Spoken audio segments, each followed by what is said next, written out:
Anime is more popular than ever, and there are a lot out right now. Good, bad, and frighteningly immoral. And during the winter, I continued my long crusade of trying to find some damn good anime, but as most anime fans know, the search for a show can lead you into some of the darkest trenches. So I got to thinking, what if I made an anime recap video of the good shows I watched during the winter? But this recap would talk about new and old shows. No dogs, no vending machines, no healers, just pure good recommendations.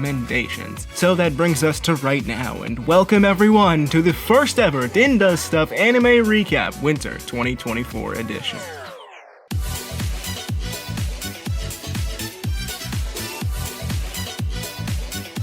Starting off with a bang, looks maxing the motion picture. Wait, sorry, I meant to say solo leveling. This anime is kinda like Sword Art Online, but the game is real, and the show is actually good.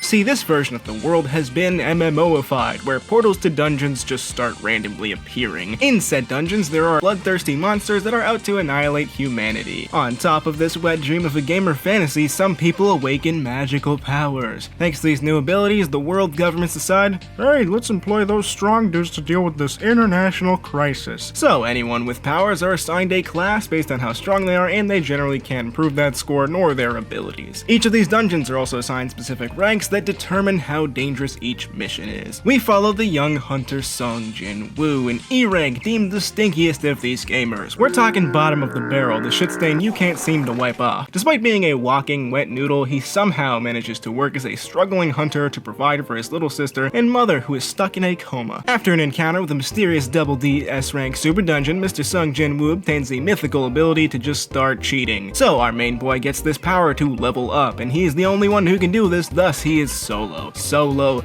leveling. See, it makes sense. Now his main goal is to become real powerful and real rich so he can save his family, but there are still obstacles in his way. Now you may be thinking this doesn't sound like any crazy plot, and it would be right. This show, at least from what the first season showcased, is pretty much just fun, punchy time, and you know what? Sometimes you need a bit of punchy time. The action in the show is pretty dang good, especially for a modern anime that isn't any big shonen jump. The fights are absolutely insane and possibly over the top, but it really works to sell that feeling of this being a power fantasy. It's not pulling punches nor wasting time, and I really appreciated that. While the characters and plot may be somewhat generic, it did a good enough job to make me give a shit. I think Jin-woo is an interesting enough protagonist, mainly because of how he changes after he gets his powers. The progression of his character made me a lot more invested in what the direction of the show is going to be, but I do have to say any points where he takes a back seat lost me a bit. It doesn't happen too often, and when it does, it's for world building, but Jin-woo is really what kept me engaged here. The show is at its best when it focuses on the solo leveling. Everything around our protagonist is built pretty well, and I really like that little bit of mystery they threw in regarding the source of his abilities. Overall, this was a fun time, and I enjoyed watching it weekly. I'll watch season 2 whenever that comes out, and who knows, maybe I'll read the manhwa as well. Review-wise, I'm gonna give this one a 7 or an 8. Nah, fuck it, I'm giving it a gold star. I don't want to give this a number. Alright, on to the next.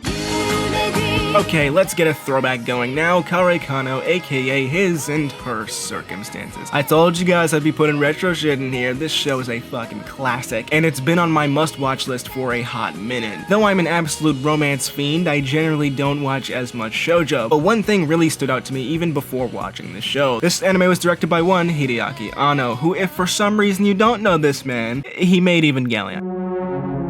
Now hold on, don't get scared. Baccano and Ava are two completely different shows that oddly complement each other. I definitely recommend watching Baccano after Ava because, you know, that show tends to leave people in mindfuck limbo, so Baccano is a great way to bring you back down to earth. But what exactly is this show? Now, its premise is pretty standard sounding for a romance anime. Main girl, Yukino Miyazawa, is a seemingly perfect student. She's popular and athletic, but there's a secret side to her. Naturally, she's a bit of a gremlin who I oddly found myself relating to at times. She works tirelessly to keep up her perfect appearance so she can remain the top dog at school. When main boy Soichiro Arima comes out of nowhere and starts to gain attention, Miyazawa becomes jealous. So now she works to try and take the spotlight back from Arima. So I think you can see where this is headed with the classic enemies to lovers garbage, but it's actually not like that at all. There are a couple aspects that really help this show to stand out from others. Mainly, again, I actually give a shit about the main characters. I know it sounds kind of trivial, but if the main duo ain't good, your show is gonna be screwed. They're charming, goofy, have good chemistry, and most of all, they are they're imperfect. I think it's probably one of the best ways to handle the rom-com, taking two flawed characters and bringing them together to help embrace who they are. Karikano depicts two people dealing with their respective circumstances and struggles without it feeling too forced. This show really focuses on the idea of perfection and what that means to different people. Arima and Miyazawa both wear these masks to help keep their perfect appearance, but in actuality this perfection don't even exist. When they come together, they're able to reveal hidden parts of themselves that they individually have trouble accepting. However, they embrace each other's flaws, which in turn helps them to learn to accept themselves. Being true to yourself is a message that will always remain relevant regardless of the time, and it's on full display here, which I really loved. Now, the show ain't flawless either, I personally don't mind it, but the animation is outdated, and in true Anno fashion, the budget went kablam around episode 19. But I'm not gonna lie, there are a lot of creative hurdles that work to keep this thing going, so I gotta give it bonus points for the effort. Overall, this is a really comforting banger that I was not expecting. It's goofy yet sincere, which is right up my alley for an anime. I'd call this one a must-watch if you like the romance genre and 90s anime. It has quickly become one of my favorites, so I'd highly recommend giving it a watch. I'll give this one a 9 on the romance-o-meter that I definitely didn't just invent.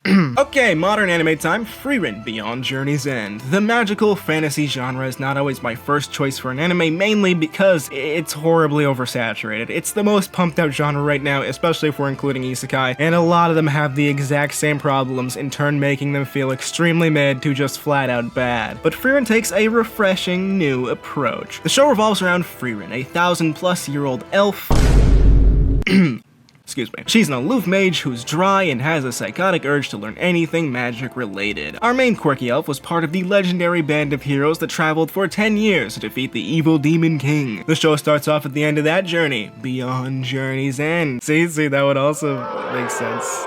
Okay, I'll stop. After defeating the Demon King, the heroes reminisce of their travels, looking back at how far they had come. Yet for Frieren, she didn't feel much different at all. Since she's a 1,000-plus-year-old goober, time moves a lot differently to her. When their journey concludes, she literally just pieces out and doesn't see her friends for half a century. After the death of one of their party members, Frieren experiences something she really hadn't before, that being regret. That regret stemmed from the fact she didn't really try to learn about her friends, nor what they were feeling. After this epiphany, Frieren makes a vow to better understand people's emotions and not take the little moments for granted. So this is where her new journey begins. Frieren took a much different direction from your typical fantasy show. I really like that thematically it chose to diverge from the classic plotline of defeat evil Lord Bungus alongside your companions consisting of 20 double D-cupped anime goblin girls. This actually feels like a fantasy that's taking itself somewhat seriously, which already gets points off the bat. Choosing to focus on such a universal concept like regret and applying it to a whimsical world works surprisingly well. Taking the time to notice the small things in life can really help to ground you in reality, so now integrating those moments into a fantasy world makes things even more interesting. It doubles down on that feeling that Loma self missed out on a lot of experiences. Frieren has trouble valuing her emotions because she is detached, which makes sense considering how old she is. The story is really about her learning to value time with others and working to stay in the present, which is a message I think is even more relevant now than ever. Her whole progression is executed really well and it feels natural. One of my favorite ways we see her progression is through the use of time. For the first couple episodes, time skips happen a lot and the jumps are massive. We get to see how fast things are happening in Frieren's eyes. 50 years just passes like it's nothing to her and she remains pretty much the same. But it gets interesting after her change in philosophy. The time jumps slowly become smaller and smaller until around the 4th episode the jumps only go by months. When Frieren sees more of the world, so does the viewer, and it's a great way of subtly showcasing the fact that she is actually changing. Now I do need to wrap this up because I've been going on about this one for a while, but overall all of the characters are fun, their dynamics are charming, the action is incredible, and it really showcased for me a new side of the fantasy genre. This show is so damn good, and if you're looking for a breath of fresh air in the current anime landscape, give this one a watch because it's got it all. I'll give this one a 9.5 on the fantasy scale. Dude, this whole numbers thing just doesn't feel right.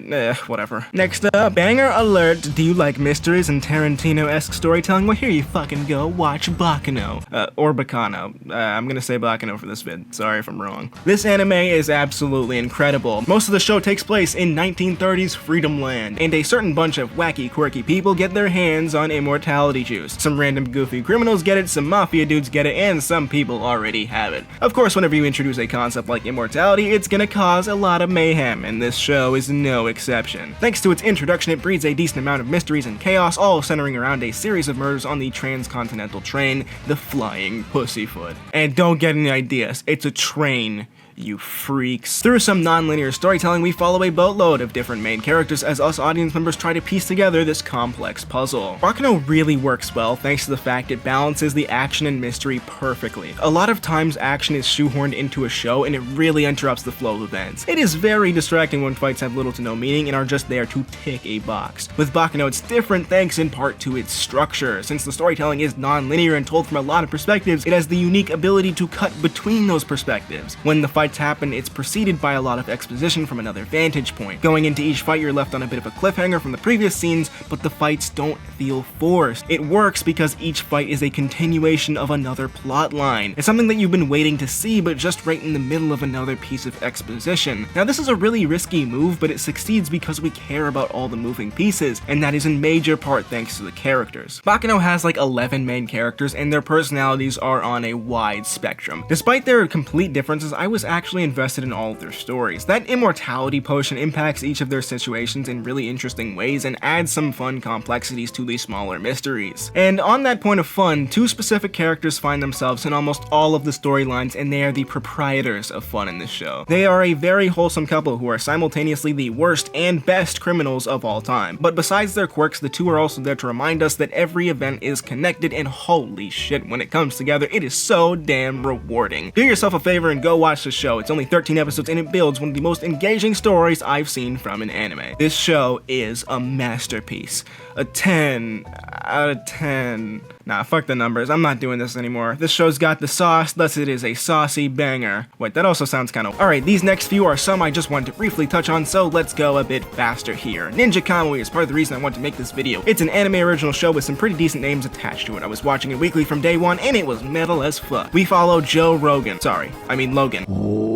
He's also known as Higan, an ex-ninja who ran away to start a family with another ninja in the Freedom Dome. But she dies, and their kid also dies. They were hunted down by the now corrupt version of the ninja organization they used to work for. It's not really a spoiler because this all happens in the first episode. So obviously Big Joe is not very happy and he chooses violence. This show is raw, pure revenge. No sympathy, just bloodshed. The show is essentially just Ninja John Wick where they got some funky powers and weird ninja mechs. The reason I'm putting this one on rapid fire is because it kind of falls off, at least for me. On the more positive side of things, the fights were genuinely really well done. The choreography was awesome, the camera angles were great, it was just well made. Even the CGI ninja mech fights aren't the worst CGI I've ever seen, but I would have preferred for it to stay hand to hand. The show mainly falls off in a narrative sense where a lot of plot elements don't make sense and the characters feel pretty flat. I just feel like there was a lot of wasted potential here, but this is a solid punchy time show. Turn your brain off and it appeals to those primal ooga booga instincts. Honestly, I can't really hate on the show too much. I believe this is the studio's first full anime, so I look forward to seeing what they do in the future.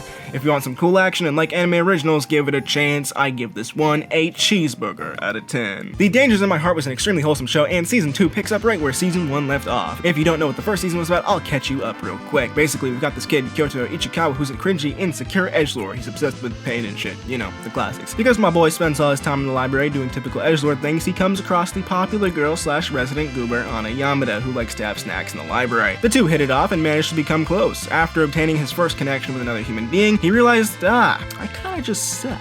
So he grows out of his edgelord shell to learn more about Yamada. Both of them are really interested in each other, but are too scared to say anything, and here we are in season 2. Number 1, yes, the show is a romance, but I'd say more than anything, it focuses on the concepts of growing up and the fears that come along with it. Ichikawa has some really good character development here, and him overcoming a lot of his insecurities have been very satisfying to watch. The whole edgelord angle is gone in season 2, and he even resents the fact that he was like that, which is pretty dang realistic. We get a lot of payoffs and fun moments in only 13 episodes. This was some good fun, definitely worth the watch if you like wholesome shit with a positive message. This one gets a Hulk sticker out of 10. Skip and Loafer came out last summer, but I finally got to watch it earlier this year, and I really like this one. The show follows this country bumpkin named Mitsumi, who moves to Tokyo so she can attend a prestigious high school there. She's got all these big plans to become real respected and successful with no mishaps along the way. Though she's a really smart and nice person, she's still a country bumpkin who is extremely inexperienced traversing this big city. This show really is just a feel-good slice of life that showcases a pretty normal person trying to adjust to a life that is constantly in flux.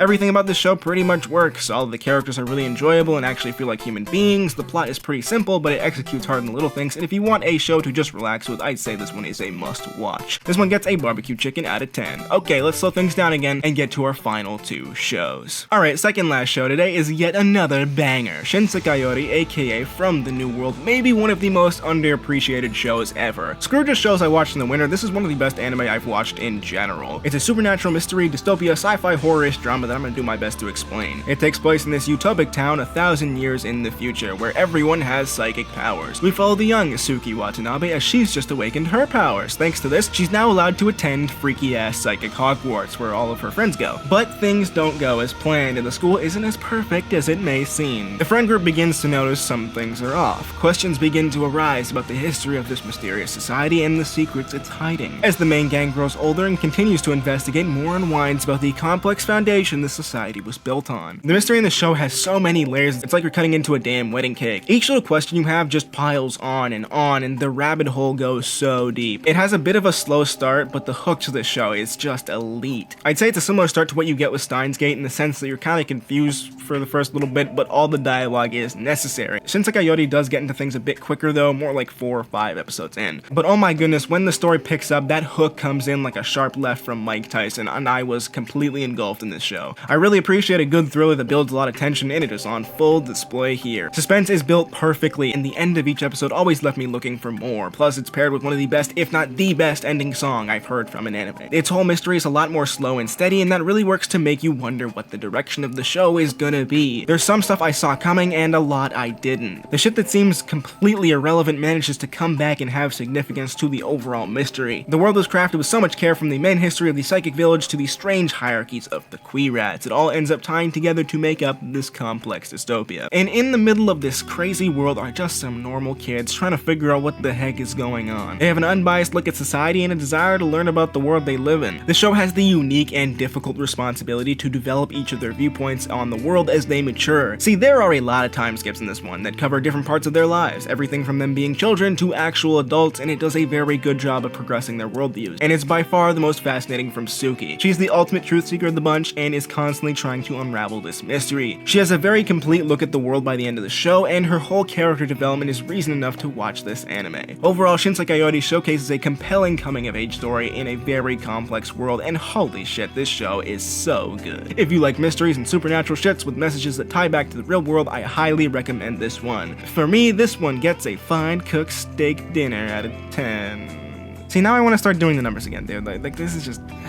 Alright, on to the last one for this video. So, yeah. I finally watched Eva.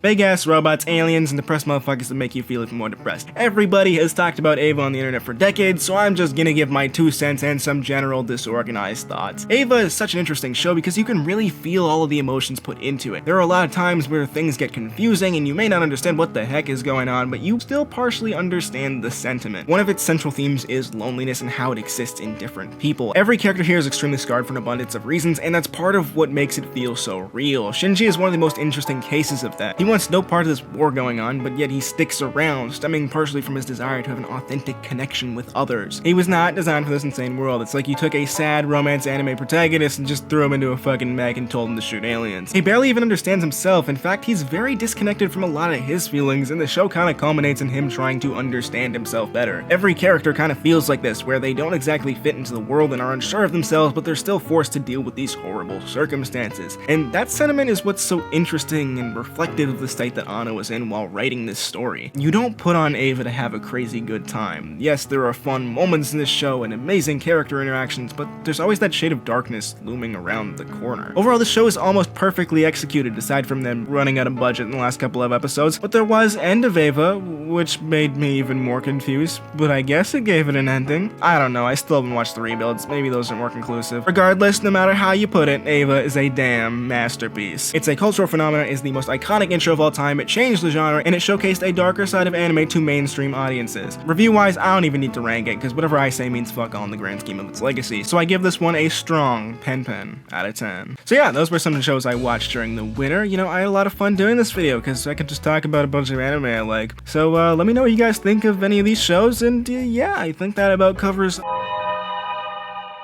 No, we're done.